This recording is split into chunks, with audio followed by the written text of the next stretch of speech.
Welcome to Stitching with Cindy Botts. Today's project is another little Valentine's Day wall hanging, and this obviously could be made into a table runner, a placemat, pot holders, anything like that. It was super fun to make, and it's super easy. I chose to do strip piecings for my heart, but you could make them all one color.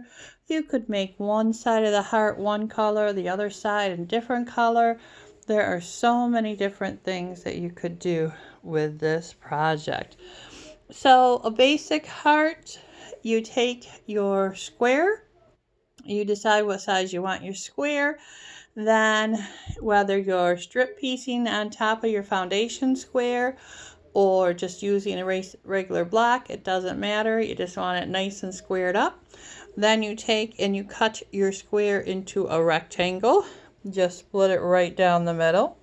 Now if you're doing the strip piecing, this is actually two different squares, and you want to be mindful that if you want your angles to come in together, that you need to be mindful of which way your diagonal is when you cut your rectangle, because if you turn it a quarter of a turn, you'll get it going one way and or the other. You don't want to end up with all right sides or all left sides. Wouldn't make a difference if you're using one color or if you're using strips that are going horizontal. But if you want that angular look to it, you need to be mindful of that before you make your middle cut. So it's whatever size square you want to work with. Then you cut it into the rectangle. So I have some pieces here to talk through. This is two different rectangles. One was cut from a square where I had my diagonal going down this way, and the other from a square going down this way.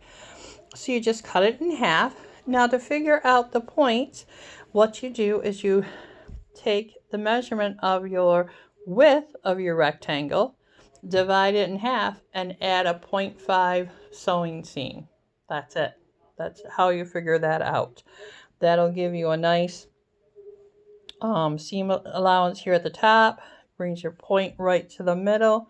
So again, whatever the width of your rectangle is, you divide it in half and add a 1/4 inch seam. Now for the bottom square, this is just a width of your fabric square. So if your rectangle is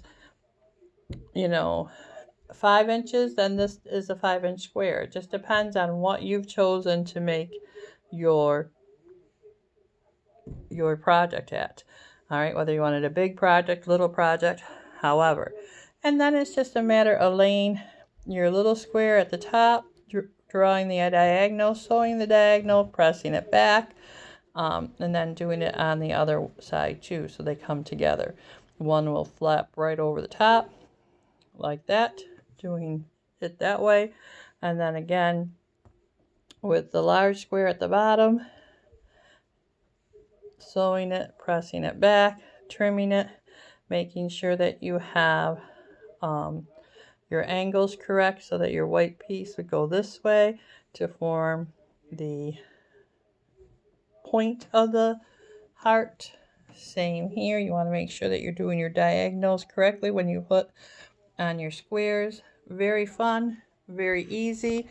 Then if you want to do this border, you just start at one side and sew on your strip of material. I like to do 2 sides, then 2 sides. But you can do that however you want. You can work starting on one side and just go all the way around with each piece. I like different fabrics.